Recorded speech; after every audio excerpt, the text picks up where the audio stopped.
તેણે વેપારી તરફ જોયું અને એક એવા રાજાની વાર્તા શરૂ કરી જે તેના ધનને સર્વોચ્ચ માનતો હતો. રાજાએ તેના લોકો અને તેના રાજ્યની અવગણના કરીને તેની સંપત્તિનો સંગ્રહ કર્યો. જેમ જેમ ઈચ્છામતીએ વર્ણન કર્યું તેમ તેમ વેપારીનો ચહેરો નરમ પડતો ગયો. તેણે રાજાના લોભ અને તેના ધન પાછળના પોકળ ધ્યેયમાં પોતાને જોયો.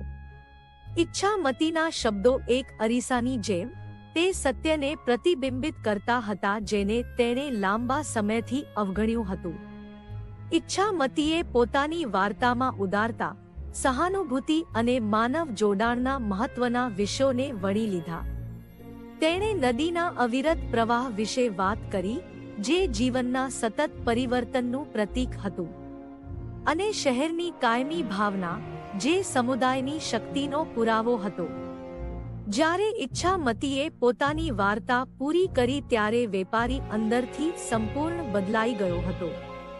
તેણે પોતાની ભૌતિકવાદી શોધની હીહરાતા અને માનવ વાર્તાઓ અને સહિયારા અનુભવોમાં રહેલા સાચા ધનને સમજાયું.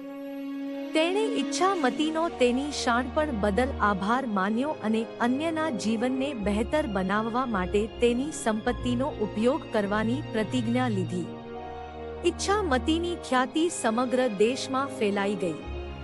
લોકોએ માન્યતા આપી કે તેની વાર્તાઓ માત્ર મનોરંજન જ નહીં પરંતુ શાણપણ, માર્ગદર્શન અને પ્રેરણાનો સ્ત્રોત પણ છે.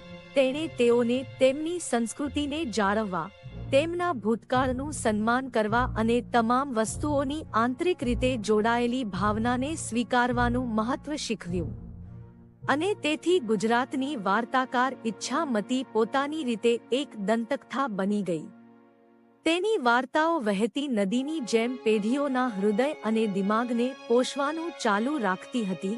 તેઓને માનવ જોડાણની કાયમી શક્તિ અને સારી રીતે કહેવાયેલી વાર્તામાં રહેલા જાદુની યાદ અપાવતી હતી.